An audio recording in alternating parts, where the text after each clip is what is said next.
Oi, bom dia.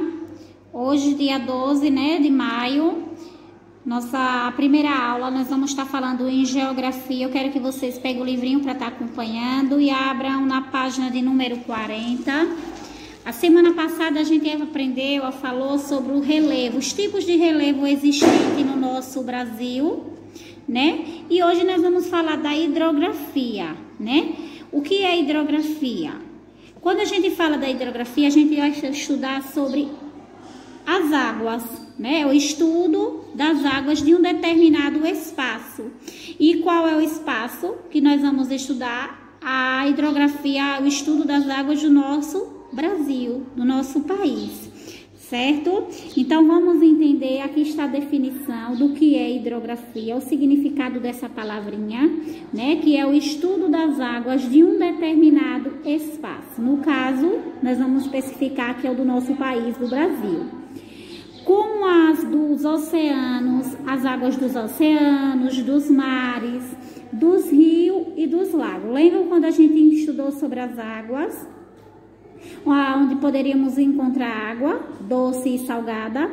E aí a gente vai falar sobre as águas dos oceanos, primeiramente, e as águas dos mares, que são grande extensão de água. Então, quando a gente fala da água dos oceanos e dos mares, a gente está falando de uma grande extensão de água classificada como água salgada, que contornam o quê? Essas águas, elas contornam os continentes. O Brasil, ele é banhado, por exemplo, pelo Oceano Atlântico. Qual o oceano que banha o nosso país? Oceano Atlântico. Vamos falar sobre o litoral. O que é litoral?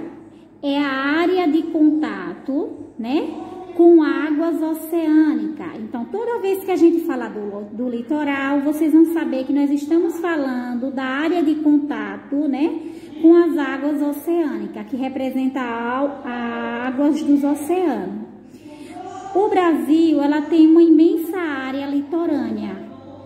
A costa brasileira vai do Amapá ao Rio Grande do Sul. Então, a costa brasileira, a imensa área litorânea, que chama-se de costa brasileira, ela começa no Amapá e finaliza no Rio Grande do Sul. Vamos falar agora dos rios. O que são rios? São correntes naturais de água doce. Rios são correntes naturais de água doce que tomam em direção ao mar de um outro rio ou de um lago. Ou seja, as águas do rio, elas são correntes de água naturais, classificadas como água doce, que ela tomam a direção ao mar, ou também pode tomar a direção de outro rio ou de outro lago. As partes do rio, vamos falar sobre as partes do rio. Nós temos aqui uma imagem ilustrativa que vocês podem estar conhecendo os nomes das partes de um rio, Falando primeiramente da nascente. Nascente é o quê? Onde o rio nasce, a primeira parte. Depois nós temos a afluente. O que é afluente? Rio que despeja suas águas em um rio principal. O margem. O que é margem? Margem são as terras, laterais que ficam ao redor, que são banhadas pelo rio. Chama-se de margem. E leito? Leito é o percurso por onde as águas, do rio passam. E por último nós temos a foz. O que é foz? Lugar onde o rio despeja as suas águas. Então, quantas e quais são as partes de um rio? São 5. Nascente, onde o rio nasce. Afluente, rio que despeja suas águas em um rio principal, Margem, as terras que ficam na lateral, que são banhadas pelo rio. Leito, que é o percurso por onde as águas do rio passam. E foz, que é onde o rio despeja suas águas. São 5 as partes de um rio. Agora nós vamos estar falando sobre os tipos de rio. certo?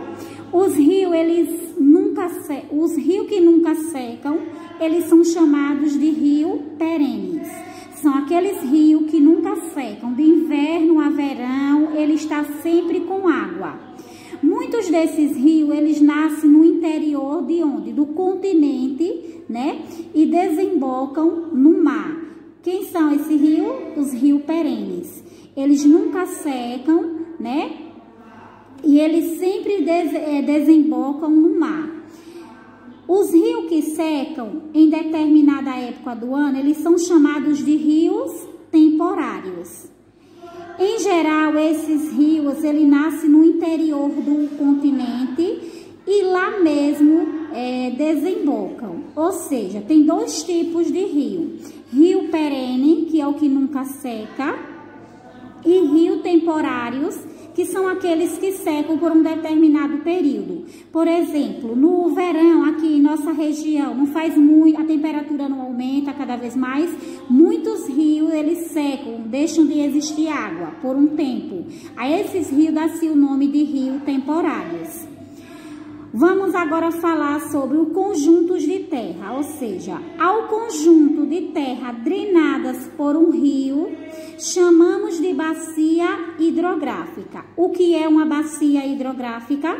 É um conjunto de terras que são drenadas por um rio. Chama-se bacia hidrográfica. Nela ocorre o quê? A captação de água para um rio principal e seus afluentes. Então, na bacia hidrográfica ocorre a captação de água para o rio principal e seus afluentes.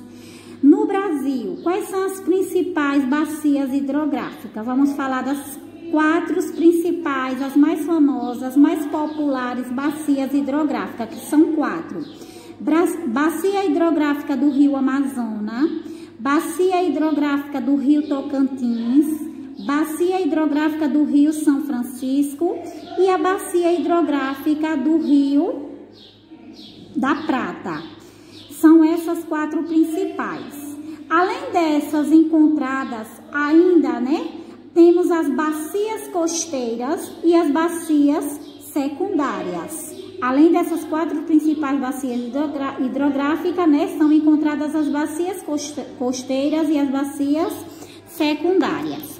Aqui ao lado nós temos um mapa ilustrativo representando as bacias hidrográficas do Brasil. Mapa, né, temos aí, para que vocês estejam observando, com cores diferenciadas, legendado, as principais bacias hidrográficas do nosso país. Aí vocês vão estar observando de acordo com a legenda de cores.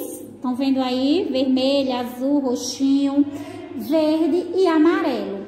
Cada uma representa a bacia hidrográfica que nós citamos, né? Aqui como as principais do nosso território. E logo em seguida, a gente vai estar passando para a página de número 42, onde nós vamos estar falando sobre lagos e lagoas. Falamos sobre mares, oceanos, falamos sobre os rios. Agora a gente vai falar sobre lagos e lagoas, certo? O que são lagos? Lagos e as lagoas, elas são o quê? Acumulações de água de grande ou pequena profundidade em depressões. Lembra dos tipos de relevo que a gente falou? Existem lagos que são naturais, que a natureza é quem forma, que são formados pela natureza vinda de um olho d'água, ou devido, né, desvio, ou causado pelo desvio de um rio, que forma também os lagos. Os lagos artificiais são aqueles construídos pelo homem, pela ação humana, para obter algum progresso. Então, tem 2 tipos de lagos. Aqueles que são construídos pelo homem para guardar água, para utilizar, né, no seu dia a dia. E tem os lagos, as lagoas que são naturais, que são causadas pela natureza, que são formadas pelos olhos d'água dos rios. Aí nós temos uma imagem ilustrativa também dos lagos, né? Por exemplo, né? Na bagagem, né? Temos aqui no livrinho de vocês, na barragem de Sobradinho, certo? Que foi construída para ser uma fonte geradora. Aqui nós estamos falando de um exemplo de um lago artificial, que é construído pelo homem, que é muito conhecida a barragem de Sobradinho, certo? Que foi construída para se dar uma fonte geradora de energia elétrica. Aí, que possui o quê? Que possui um grande, né, lago artificial e um dos seus lados. Outro tipo de construção artificial é chamado também de açude, que é destinado, né, a represar águas dos rios, que são levados pela própria água da chuva, para ser utilizado onde? Na agricultura, nas indústrias, né? E também para uso das povoações que vivem, né, ali naquela localidade, os açudes. Também é possível encontrar águas nos lençóis freáticos. O que são lençóis freáticos? Eles são formados pela água que entra pelo solo e passa por várias das suas camadas até formar o quê? Até formar um reservatório de água no subsolo. Então, lençóis freáticos são formados pelo quê? Pela entrada de água no solo. Várias camadas do solo pelas quais a água passa filtra. Filtra o quê? Filtra a água. Dessa forma, a água dos lençóis freáticos, elas são consideradas água potável. Por quê? Elas são filtradas pelas camadas do solo. E é por isso que classifica como água potável. O que é uma água potável? É aquela própria para o consumo humano, certo? Água potável é aquela própria para o consumo humano. Por isso, os lençóis freáticos eles são importantes e muitas vezes são a única forma de obter água em um determinado local. A forma mais comum de se obter água, né, do lençol freático é abrindo poços artesianos e construindo, como por exemplo, as cisternas. As cisternas são exemplos, né, de as pessoas com o objetivo de tirar água dos lençóis freáticos, elas cavam para fazer uso daquela água. Finalizando nossa aula, né, que há uma preocupação constante. Tem essa preocupação com relação aos lençóis freáticos, porque eles podem ser poluídos pelo uso incorreto dos agrotóxicos na agricultura, né, dos produtos utilizados nas plantações pelos agricultores e também pelos resíduos de mineração de algumas atividades industriais. Pode causar, né, a poluição da água dos lençóis freáticos. O desmatamento também ele é um problema, porque o desmatamento pode prejudicar, né, os lençóis freáticos. Por quê? Pois pode tornar, né, extinto esse lençol freático, ele pode deixar de dar água, visto que diminui o que? A capacidade também de filtração, né? E aí a gente finaliza a nossa aula de hoje. Ficou uma aula bem longa, extensa, espero que vocês tenham paciência, porque o conteúdo era maior, né? E aí vocês vão estar realizando a atividade na página 43, né? Até a 44. Tchau, e a próxima aula será de português.